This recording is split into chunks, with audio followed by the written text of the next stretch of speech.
আজি আমাৰ বহাগৰ প্ৰথম তাৰিখত প্ৰথম দিনে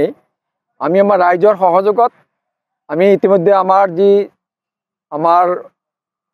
অসমৰ বাপতিসাহোন ৰঙালী বিহুৰ প্ৰথম দিনৰ কাৰ্যসূচীত আমি আমাৰ পতাকা উত্তোলন কৰিলোঁ আৰু হালাকুৰা ৰঙালী বিহুৰ এটা পৰম্পৰা প্ৰতি বছৰে বহাগৰ প্ৰথম দিনাই আমাৰ লাইখুঁটা স্থাপন হয়। গতিকে আমি ইতিমধ্যে আমাৰ লাইখুঁটা স্থাপন কৰিলোঁ আৰু এই লাইখুঁটাৰ জৰিয়তে আমি এটা মেছেজ দিব বিচাৰিছোঁ যে আমাৰ এই বহাগৰ প্ৰথম দিনৰ পৰাই আমাৰ অত্ৰ অঞ্চলৰ সকলো ৰাইজ যাতে ভালে কুশলে থাকে, ঈশ্বৰে যাতে বা আল্লাই সকলোকে ভালে কুশলে আমাৰ দিন অতিবাহিত কৰিব পাৰে, তাৰ কাৰণে আমি সকলোৰে ওচৰত অনুৰোধ জনাইছোঁ যাতে আমাৰ আগন্তুক যি কাৰ্যসূচী আছে বিহুৰ এই সকলো কাৰ্যসূচীত ইতিমধ্যে আমাক সকলো ৰাইজে সহায় কৰি আছে আৰু আমাৰ শেষ কাৰ্যসূচীলৈকে সকলো ৰাইজৰ জাতি বৰ্ণ ধৰ্ম ভাষা নিৰ্বিশেষে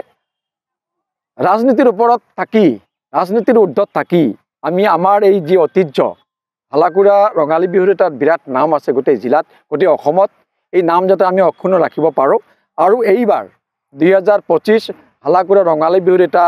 ব্যতিক্ৰমীমূলক কিছু কাৰ্যসূচী আমি ৰাখিছোঁ। এই কাৰ্যসূচী যাতে আমি সুকলমে পাৰ কৰিব পাৰোঁ তাৰ বাবে আমি সকলো ৰাইজৰ সহায় আৰু সহযোগ আমি কামনা কৰিছোঁ। বিশেষকৈ আমাৰ জিলা প্ৰশাসনৰ তৰফৰ পৰা যাতে আমাক যিখিনি সহায় লাগে এই সহায়খিনি যাতে আমাক কৰে আৰু তাৰ বাবে আমি আজিৰ এই অনুষ্ঠানৰ জৰিয়তে এই অনুৰোধখিনি আমি আমাৰ 2025 ৰঙালী বিহু উদযাপন সমিতিৰ সভাপতি হিচাপে মই অনুৰোধ ৰাখিছোঁ। মূল কাৰ্যসূচী আমাৰ যিহেতু আজি আমাৰ আনুষ্ঠানিকভাৱে আৰম্ভ হৈ গ'ল, আমাৰ 14 তাৰিখত আমাৰ সকলো ল'ৰা ছোৱালীৰ আমাৰ বিহু কুঁৱৰী, বিহু মইনা আৰু আমাৰ বিহু কি কয় ৰাজবংশী কইনা আৰু ৰাজবংশী মইনা প্ৰতিযোগিতা আছে আৰু আমাৰ ইয়াত আপোনালোকে জানে